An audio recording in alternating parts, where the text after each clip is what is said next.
ګرانو کتونکو او اوریدونکو د مرکو په لړ کې مو دا ځل له هغه افغان تاجر سره مرکه کړې چې په وروستیو وختونو کې له افغانستان سره د یو شمېر طبي وسایلو او تنفسي دستګاو مرسته کړې وه. اوس ویل کېږي چې یادې دستګاوې ګاونډي هیواد پاکستان ته قاچاق شوي. سلامونه او احترامات مو ومنئ. کابل ټکي کام ته ښه راغلاست. ډېره مننه چې وخت مو راکړ. محترم بشیر جان صاحب، تاسو یو له هغو افغان تاجرانو یاست چې د ملت د خدمت په پار مو ډېرې هلې ځلې وکړې او د ملګرو په ملتیا مو یو شمېر تنفسي دستګاوې او نور طبي وسایل هیواد ته راواستول.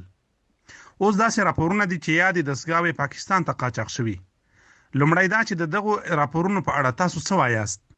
زه هم په خپل وار سره سلامونه او نیکې هیلې وړاندې کوم. ستاسې د لومړۍ پوښتنې په ځواب کې باید دومره ووایم چې موږ هم د رسنیو له لارې خبر شوي یو او حقیقت هم همداسې دی. محترم بشیر جان صاحب، تاسو کوم تحقیقاتي ټیم یا شخص لیږلی چې معلومه کړي طبي وسایل او دستګاوې څه شوې او چیرته د ملت په خدمت کې مصرف شوې؟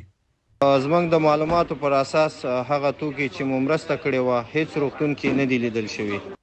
تاسو ته معلومه ده چې ارګ هم په خپل منځ کې د یادو راپورونو په اساس مختلف غبرګونونه لري.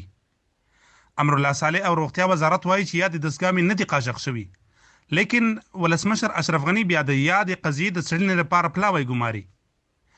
تاسو کابل ادارې سره تماس نیولی او په دې اړه د دوی واحد ځواب څه دی؟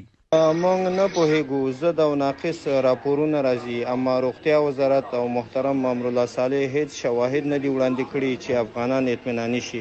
آخر کې که وپوښتم، له دغه فساد څومره ناهیلي شوي یاست؟ له ملت او خصوصا طالب مشرانو څه غواړئ چې په کومو مواردو کې مو لاسنیوی وکړي؟